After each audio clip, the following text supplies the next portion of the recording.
Hi guys, welcome back to the garage. Today I'm doing a VR to Benebell Wen. Benebell recently did a video regarding either her perspective or her perception of deity. And so I thought I would offer my own perspective on deity. Now, when I was young, and I think my first recollection of going to church, I was only like 5 or 6 years old. Um, uh, my mother was a devout Catholic, and I really think my dad could care less. He still could care less. But my mom was a devout Catholic, and although she, through the years, did stray somewhat from the Catholic, mixing in some Eastern religion philosophies and practices, but she mostly remained Catholic. Um, so that's my recollection. She had crosses all over the house. There were crosses. I mean, in this house here, I have taken down several of them since she passed, but there are a lot of things in this house that I still left up because as part of my mom. So, anyways, so I remember going to church at like 5 or 6 years old. And of course, there's always, with Catholics, there's always Bible study. And of course, even for the littlest kids, there's Bible study. And I don't know, it never resonated with me. But, when you're a kid, you do what your parents tell you to do. Now, I can remember I used to spend some weekends with my grandparents, my dad's parents, and they were Methodist. And so on Sunday, I would go to the Methodist church with my grandparents. And the Methodist church was fun. They were a fun group of people, and there wasn't any of this rigid stand up, sit down, kneel. You sat in the booth and you listened to the sermon and you sung, and people were smiling. And then afterwards, they usually had some kind of a potluck dinner or whatever. And it was just, I thought it was really swell. And then you go back to the Catholic Church and you got, people sitting there, very stern faces, and it's stand up, sit down, kneel. And I could never figure out why I was doing all of those things. That drove me crazy. Why am I doing all of these things? Let alone trying to pay attention to the sermon and understand what was going on. So, for many years, I did that. And of course, with the Catholics, before you even go into church, you have to go into confession first and receive your penance. Well, if I didn't do anything I felt was bad, how do you go in and do that? So I was extremely confused by the Catholic Church.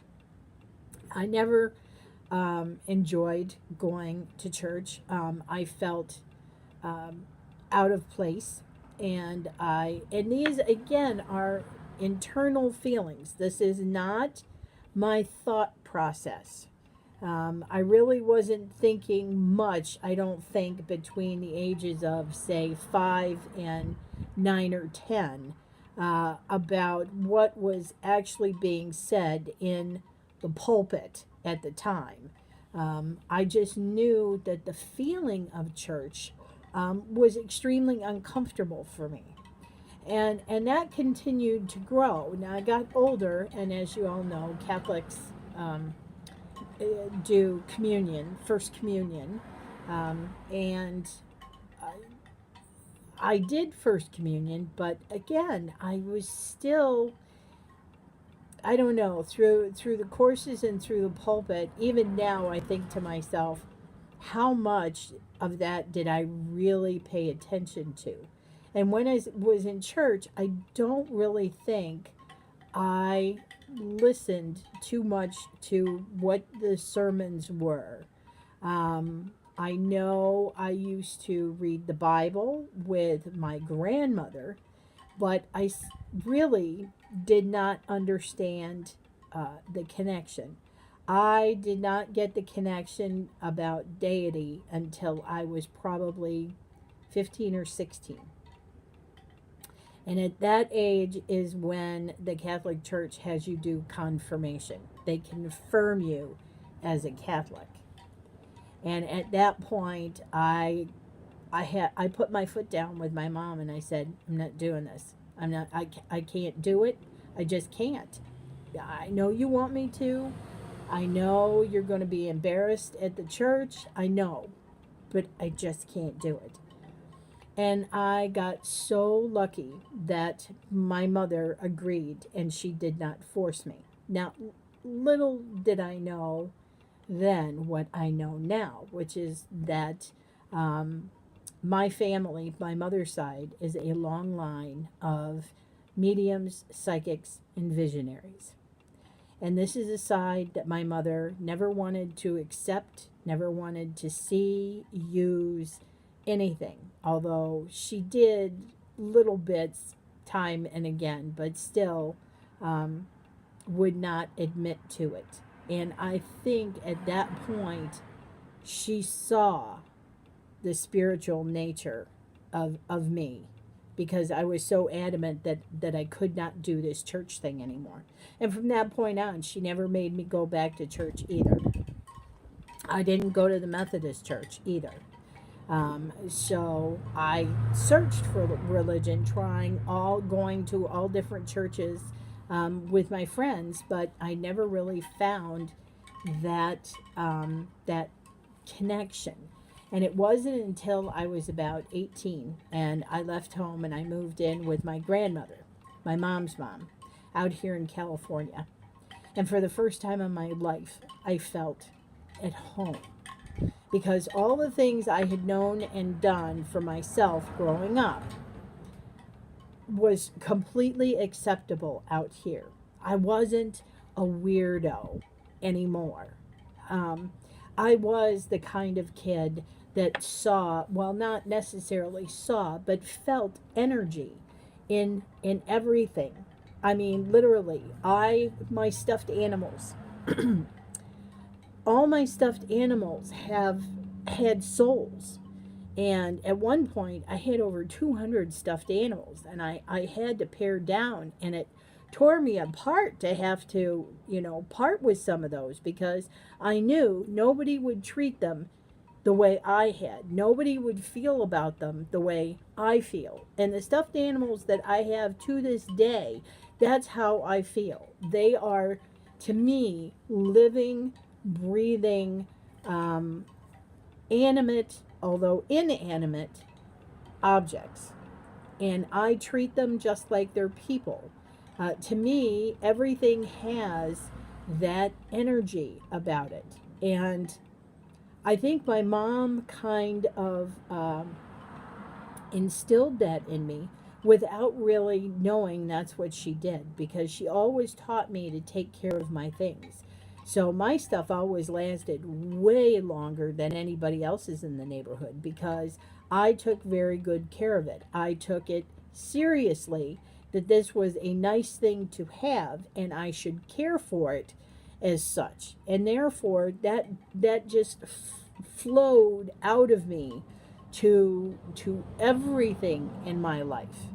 And so that's how I treat everything. I can feel the energy. I feel the energy of things. I feel the energy of people. And so that is when I started to understand my connection to deity. And then, of course, I found books on witchcraft, Witchcraft 101, and I started exploring the craft more. And I was like, holy cow, now I get it. Now I understand why I feel the way I do. There is another energy out there. You can't see it, touch it, taste it, look at it, but you can feel it. It's there, And that was when I really made the connection to deity and the fact that deity is in everything. And you will find that all of my things are kept in pristine condition, because that's deity, you know? That's deity. And so you respect that and you take care of that. And deity will, in turn, care for you. So, uh, this is how I got my uh, connection and perspective of deity. And yeah, even though I have read the Bible, I haven't read the whole Bible. I read pieces and parts. Um, I guess it's because it just never resonated with me, that it just really hasn't stuck. But yeah, it probably wasn't until I was 18 that I started to understand and discover more in deity. And so that is where I got my perspective and perception of deity. So thanks, guys, for watching. I hope, I don't know if I taught you anything or if you just understand me a little bit more, but there you have it. So much love, and we'll see you next time.